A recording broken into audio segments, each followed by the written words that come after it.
And I'm curious, after the stimulus, this sort of drip feed of stimulus measures that we've gotten over the past couple weeks, what does the appetite for Chinese ETFs currently look like?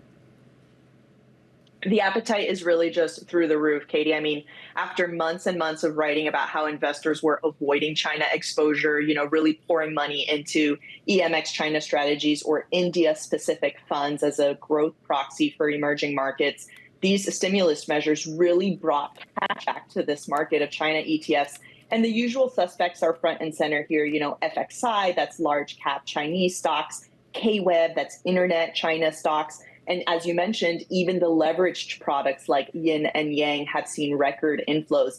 And that's not only the most on record for these strategies, period, but in many cases more than double the inflows compared to the previous record. So I just want to highlight the magnitude here, right? We're talking about billions of dollars moving with this news. And what's also worth pointing out is that it's not all bullish activity. So weekend, the latest, we had China's finance minister vow more support for the real estate sector, but stopped short of that headline figure that traders were really looking for to feel even more optimistic about this. So what that's going to do is inject volatility and uncertainty into the market. Volatile scenario is exactly the sort of environment where leveraged products thrive. And that's where you're going to see that outsized volume that I would expect to continue for funds like yin and yang, where traders are really looking to take these very directional, very short-term tactical bets on the direction of the equity market.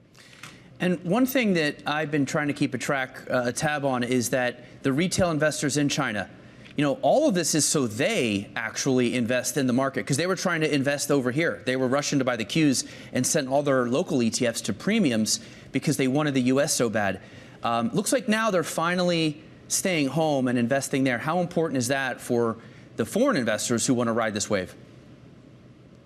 I think, when you have any sort of news that's going to bring volume back to the market and liquidity back to the market, you just see this heat rise around these products. And not only in the terms of inflows and outflows, which is typically the sort of behavior that you'll see from the retail investors, but also even in the derivatives market, right? And it's just a sign of the proliferation of how this ETF market has matured and grown, where we not only see retail investors or local investors in China investing in funds in a pure inflow and outflow relationship, but also just the derivatives market, the put and call options on some of these funds spiking, again showing that these tactical hot money traders are also back to this market and looking to take these really directional bets on the direction.